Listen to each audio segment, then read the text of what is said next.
Abrimos nosso programa de hoje desejando a todos vocês que nos assistem paz e bem-estar geral.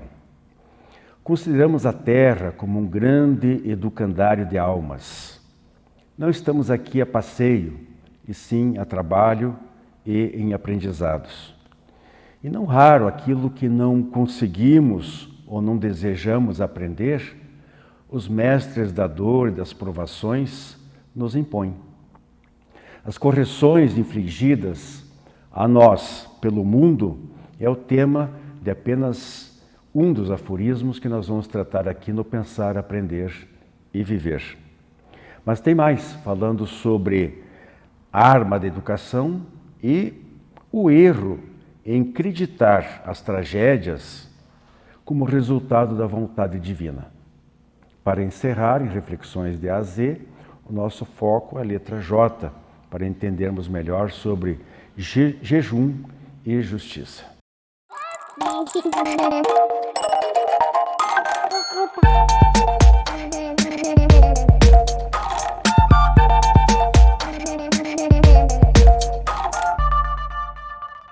Prezados amigos, nosso quadro Pensar, Aprender e Viver de hoje, nós temos três aforismos aqui, aquelas frases proferidas por grandes, geralmente por grandes figuras humanas, artistas, políticos, religiosos, filósofos.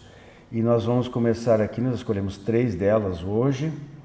A primeira do Espírito André Luiz, do livro Ideal Espírita. E a certa altura ele diz assim: corrijamos a nós mesmos antes que o mundo nos corrija. André. Impactante, não é?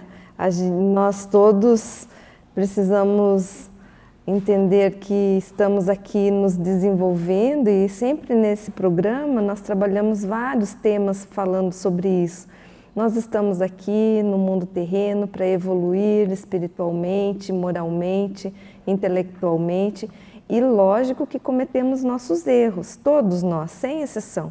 Nós aprendemos pelos erros, só que quando nós trabalhamos esse tema que é tão profundo, que é tão filosófico também, podemos usar um pouco do conhecimento da psicologia, que também traz os vários teóricos na psicologia, na psiquiatria, trabalham muito isso, dessa individuação.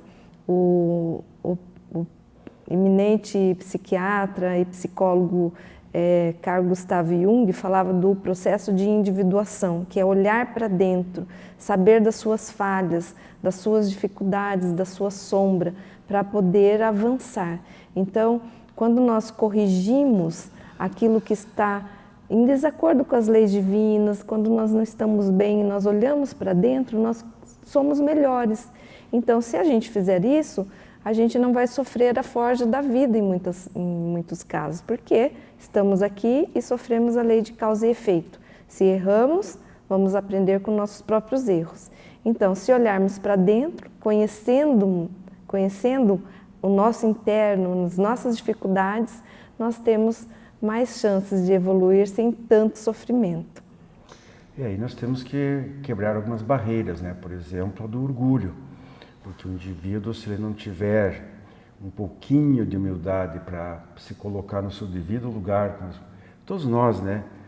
Sem falsa modéstia, mas nós somos perante o universo e nós somos pequenos grãos de areia, somos muito insignificantes. Então nós temos que reconhecer as nossas vulnerabilidades, as nossas fraquezas, a nossa ignorância. Nós não sabemos nada praticamente do funcionamento do universo, sobre o Criador, quem Ele é, como é que Ele age. Nós pensamos que sabemos alguma coisa. Questionamos aqui e ali, avançamos ao longo de milênios, tentando compreender um pouquinho o mundo que nos cerca, não só o físico, o material, mas o espiritual também.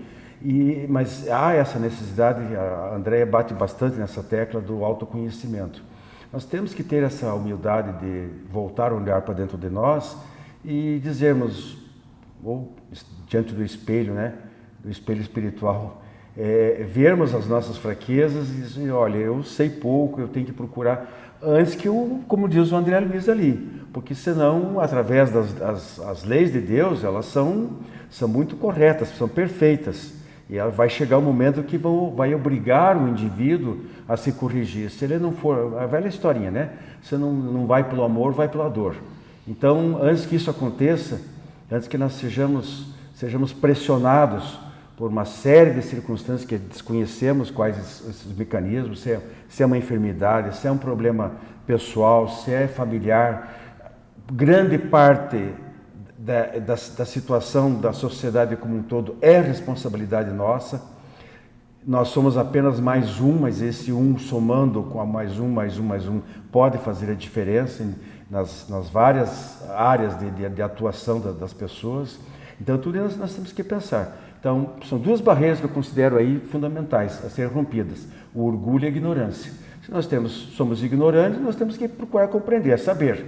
E se nós somos orgulhosos, um pouquinho de humildade não faz mal a ninguém. Bom, a segunda frase é do Nelson Mandela, sul-africano, né? Participou diretamente na luta contra o apartheid e toda a vivência, passou muitos anos preso, etc. Depois tornou-se presidente da África do Sul. Em certa ocasião, ele disse ou escreveu, Rose: a educação é a arma mais poderosa que você pode usar para mudar o mundo. Antes de você começar, só para frisar bem aqui, né, que ele fala da educação como arma. A gente poderia substituir por ferramenta, por instrumento, por qualquer coisa. É que ele usou com arma porque na época, tentando pacificar o país, né, e diminuir o racismo existente entre brancos e negros lá, que causou muita dor para o país e para o povo. Então se usava bastante da violência, da supremacia branca sobre os negros, isso em guerras. Então ele está colocando aqui que a educação é arma, mas a gente nem entende o que ele está querendo dizer, né? É claro, a arma é um instrumento, né? Alguma coisa que obrigue. Qual é a importância da educação, né? Você pode ter o sistema político, social, as utopias, as sociedades anarquistas, todas grandemente idealizadas, para que as pessoas convivam em harmonia. Nada funciona, porque o homem não se educa. Enquanto nós tivermos o predomínio do egoísmo, do interesse pessoal sobre o interesse coletivo, não pode haver sistema político e social que funcione corretamente, porque a corrupção existe, o desvio existe, a má utilização do recurso existe, e às vezes até a própria ignorância, né, que é a maior fonte de escravidão humana, porque a pessoa que está presa pela ignorância, ela não enxerga alternativas para a sua vida, não enxerga a finalidade da existência, não sabe como resolver os problemas. A própria ignorância leva a pessoa a utilizar mal os sistemas criados. A educação a que nos referimos não é educação meramente erudita, instrução formal, é a educação do caráter, a formação moral que leva a criatura a utilizar para o bem comum os recursos de que disponha. A doutrina espírita concorda em gênero, número e grau, em todos os seus fundamentos, com essa afirmação de Nelson Mandela. Ele estava falando do ponto de vista social e político, a doutrina espírita do ponto de vista moral, espiritual, de evolução humana. O que Kardec coloca? Na questão 685A, ele diz o seguinte: há um elemento que não se ponderou bastante e sem o qual a ciência econômica não passa de teoria: a educação. Não a educação intelectual, mas a moral, e nem ainda a educação moral pelos livros, mas a que consiste na arte de formar os caracteres, aquela que cria os hábitos, porque educação é o conjunto dos hábitos adquiridos. Onde é que está a nossa base da educação? Na família. Numa família em que as pessoas enxerguem menos o noticiário, fiquem menos tempo nas redes sociais ou no WhatsApp e conversem uns com os outros, em que os pais dediquem tempo e atenção realmente para os filhos, para saberem dos seus problemas e ensinem com o seu exemplo. Mudando as gerações novas, pelo exemplo do trabalho partilhado, das responsabilidades assumidas, dos bons hábitos cultivados em família e aceitos como valores morais sólidos, o mundo muda. Pela família, pela educação, pela moral. Porque normalmente a gente associa a educação a instrução. A educação formal, né? E então lá, por isso que a Rosa enfatizou bem que é na família. A base moral é na família, não é a escola que vai dar. Lá é outro tipo de educação, é instrução formal.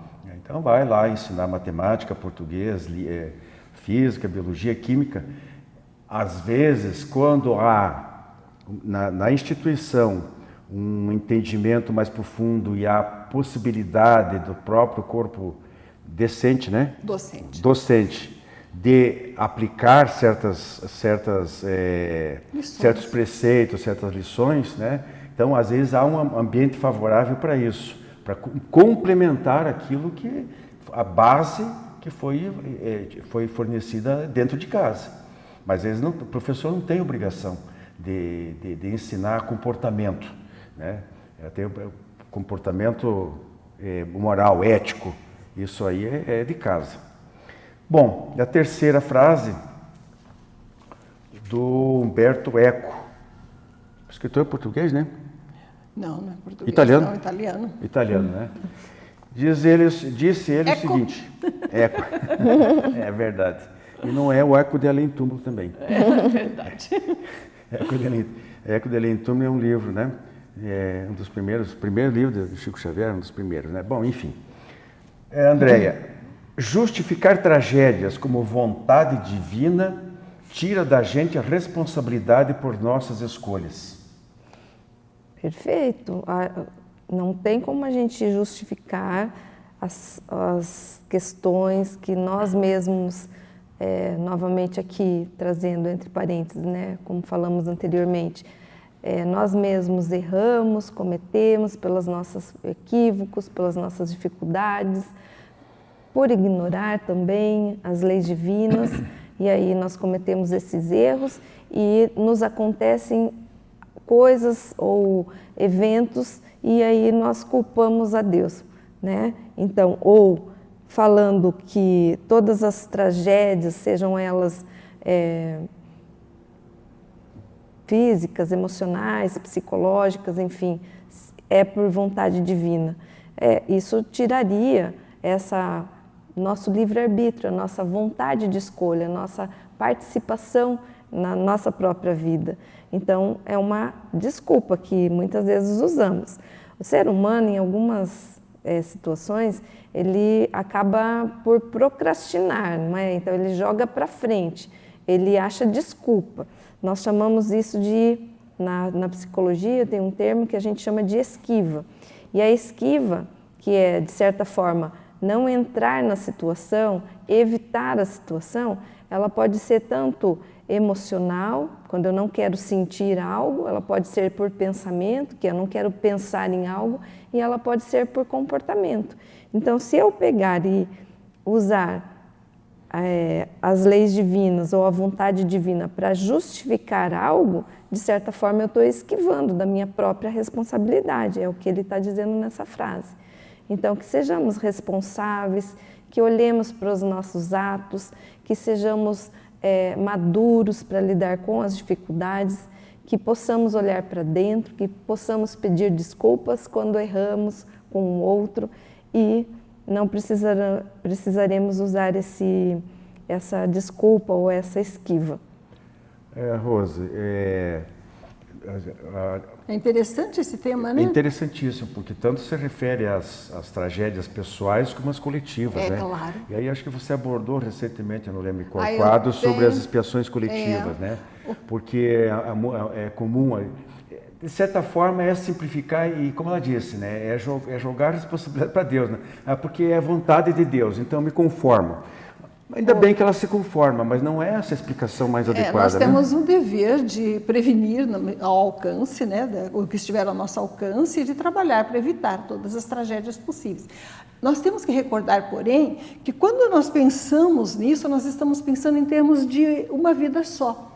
E muitas vezes, embora a fatalidade que nos atinge, sem que tenhamos dado causa na existência atual, e não podemos evitar, e essa nós dizemos que é vontade divina, foi decorrente de escolhas nossas, portanto a nossa responsabilidade pessoal está presente no caso, em vidas passadas.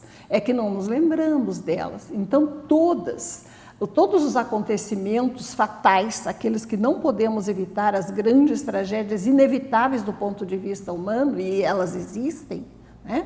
A pessoa que embarca num voo, num avião que vai explodir e cair, por exemplo, nós sabemos que de alguma forma são decorrentes de escolhas e responsabilidades pessoais assumidas em vidas pretéritas e fazem parte de planejamento reencarnatório, usualmente, embora acidentes também aconteçam, geralmente por imprudência, feitos antes da reencarnação. Então, quando você faz o planejamento reencarnatório, tem uma dívida expiatória em determinado setor e programa estar sujeito a uma tragédia natural que vai acontecer em determinado país, em determinada época, você exerceu o seu livre-arbítrio, você tem responsabilidade naquilo que está acontecendo. No momento da ocorrência, você está sujeito às leis naturais, mas foi o seu compromisso passado e a sua escolha livre que o levou àquele momento e àquele lugar. É nesse sentido que a fatalidade nos atinge. Pois é, né? A gente às vezes fica pensando em termos de planeta, e dos vários países, são quase 200 países, 193 países, se não me engano, que segundo a ONU, né? Não tenho ideia. É quase 200 países. Por aí. E aí a gente fica pensando por que eu nasci aqui, fulano nasce lá, Beltrano ali. Então, são culturas, às vezes, extremamente diferentes da nossa, né? Mas é o que você colocou. A pessoa é colocada no lugar certo, na hora certa. Ela tem que estar lá. Ela escolheu. Muitas das vezes ela mesma escolheu para reencarnar lá. A sementeira é livre. A colheita é obrigatória. Você escolheu lá atrás, você semeou, você provocou. Agora você tem que colher, mas faz parte da sua escolha passada. E como o nosso mundo é realmente caracterizado por provas e expiações, nós estamos sujeitos, inclusive, às tragédias de ordem natural. Porque o planeta também está vivendo o seu dinamismo, claro, né? Com então certeza. tem todos esses aspectos aí. Bem, ficamos por aqui, daqui a pouquinho a gente volta com o Reflexões de A a Z.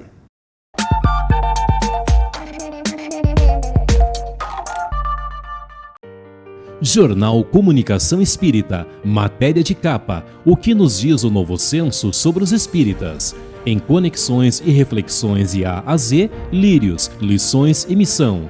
Em Lentes Especiais, uma reflexão sobre os bebês reborn. E ainda uma homenagem a Divaldo Pereira Franco em A Partida de um Homem de Bem.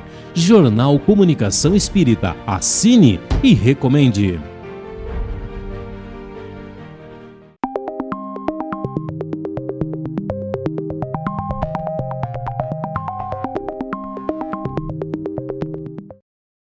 Nosso quadro Reflexões de A a Z, nós vamos falar sobre jejum e justiça. Vou começar aqui com a Rose para falar sobre jejum. Onde é que entra isso no Espiritismo, Rose? Bom, ou nós não podemos pensar em jejum intermitente, né? Nos tempos de Gordinho, que jejum era um sonho distante. E até nos conceitos atuais da medicina, né, em que o jejum de alguma forma facilita a saúde física. Mas do ponto de vista das reflexões mais espiritualizadas, nós nos lembramos muito de Jesus, falando que para afastar os espíritos obsessores, né, que atormentam as pessoas, para afastar as influências más, é preciso ter o poder do jejum e da oração. O que significa esse jejum de que Jesus falava? Certamente não é se privar de comida, porque ele mesmo dizia que não é o que entra pela boca que contamina o homem. Significa jejum das más ações e dos maus pensamentos. Este é o jejum com que, independentemente do resto, que possa nos beneficiar ou não, com que nos preocupamos. E selecionarmos em nossa existência aquilo que nos convém, como dizia Paulo, né? Observamos tudo, participamos do que é possível, mas retemos conosco aquilo que é interessante e sabendo que somos espíritos imortais, com um processo evolutivo, com compromissos espirituais de crescimento, aprendizagem, aquisição de sabedoria e amor na encarnação presente, que é o nosso momento único, atual, para trabalharmos esses valores, nós temos que ter um compromisso pessoal que nos auxilie, abstendo-nos daquilo que atrapalhe. focando o nosso pensamento no momento presente, sem viver em depressão, recordando momentos tristes, alimentando angústia, mágoa, ressentimento, sem vivermos em ansiedade, antecipando acontecimentos futuros ruins que normalmente nem se realizam, mas vivendo em plenitude o momento presente, adquirindo o foco nas coisas positivas da nossa existência, na oportunidade de crescimento espiritual, na nossa capacidade de amar, na beleza do mundo que nos cerca. Quantas vezes nós agimos como autômatos, na rotina, sem prestarmos atenção no trajeto, sem dedicarmos o tempo necessário a ouvir o filho que está ao nosso lado, sem dirigirmos um sorriso àquele que nos atende. O jejum a que Jesus se referia era o jejum de tudo aquilo que não se coaduna com o nosso objetivo de adquirirmos a nossa bagagem de sabedoria e amor nessa existência, aprendendo a servir com alegria, valorizando a vida que Deus nos deu. Eu acho que o jejum de alimentação propriamente dito, né? Talvez só tenha um efeito positivo para o organismo. Pode Com ser certeza. que, né, para dar uma aliviada Desintoxica. Desintoxica. Eu né? faço jejum intermitente quando eu consigo. Mas do ponto de vista espiritual, porque assim, só vai ter valor se aquilo tiver uma repercussão posterior. Claro. Claro que naquelas horas, a gente sabe que tem alguns segmentos religiosos que praticam, né, os muçulmanos com o Ramadã, os católicos na Semana Santa, alguns dias, etc. e tal.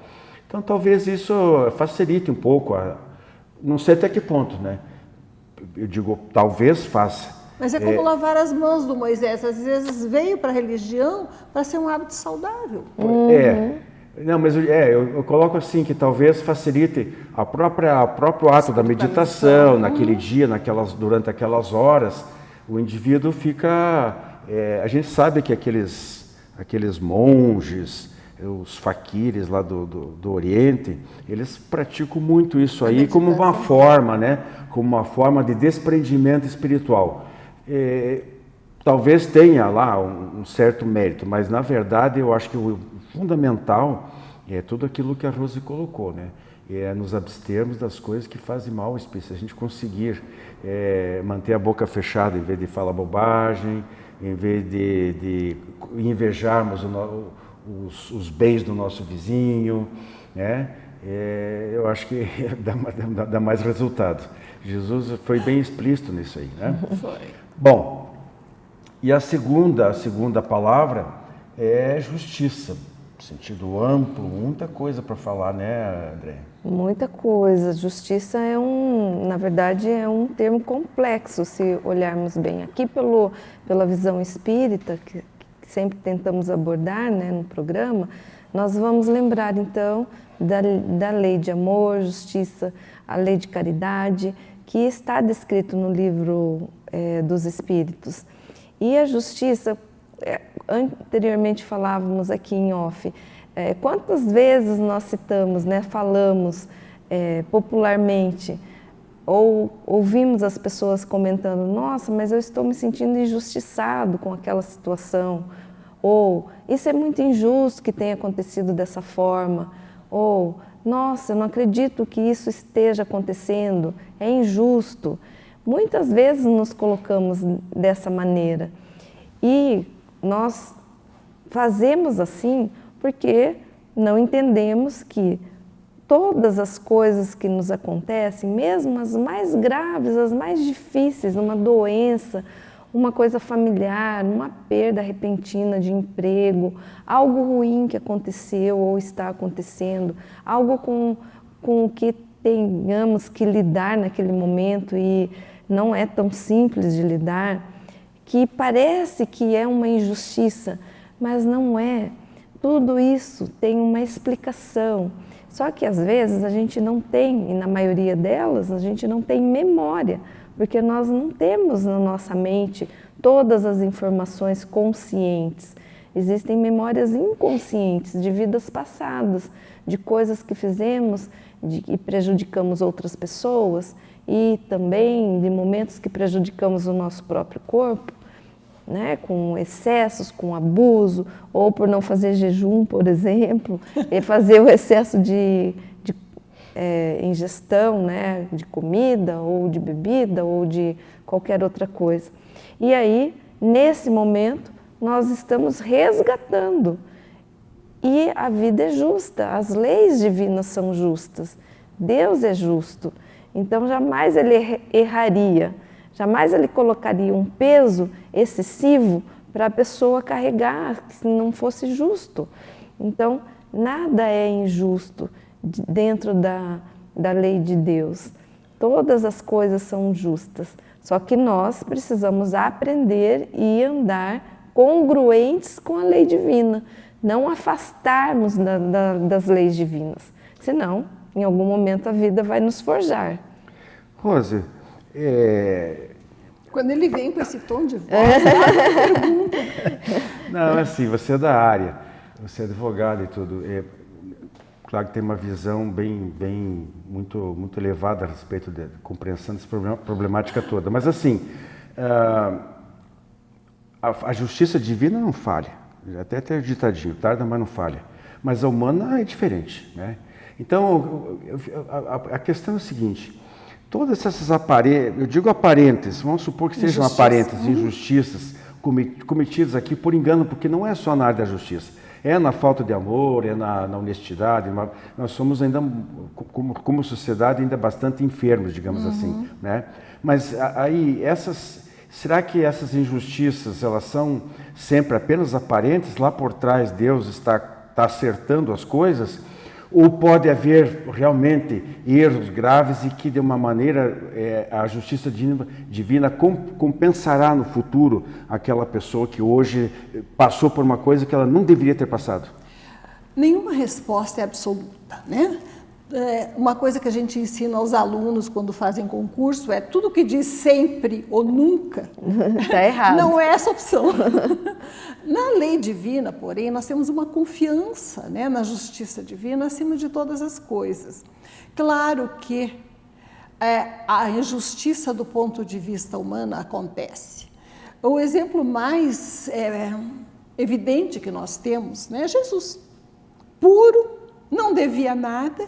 E por um processo legal, da sua época, perfeitamente legal, foi condenado. Mas Jesus era missionário, nós estamos falando de pessoas comuns. Mas todos, de alguma forma, temos as nossas missões e as nossas tarefas. Se uma pessoa comum for eventualmente injustiçada sem que devesse, com certeza a misericórdia divina está a protegê-la, aquela situação muda, ou ela sente em seu coração, porque a reação interior predomina sobre as circunstâncias externas. O inferno está dentro da pessoa, não fora, né? A única possibilidade, dizia Victor Frankl, que nós temos de total liberdade perante a injustiça é escolher como reagirmos. Essa pessoa vai ter consolação e amparo para enfrentar aquele sofrimento e com certeza ele não terá longa duração.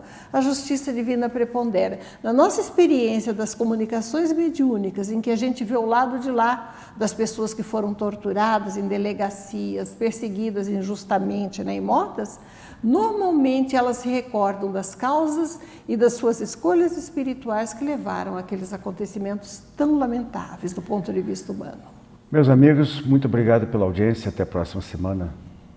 Visite nosso canal no YouTube e confira nosso acervo de programas, debates, entrevistas, o diálogo aberto na visão espírita. Programa Diálogo Espírita, ADEPR no YouTube.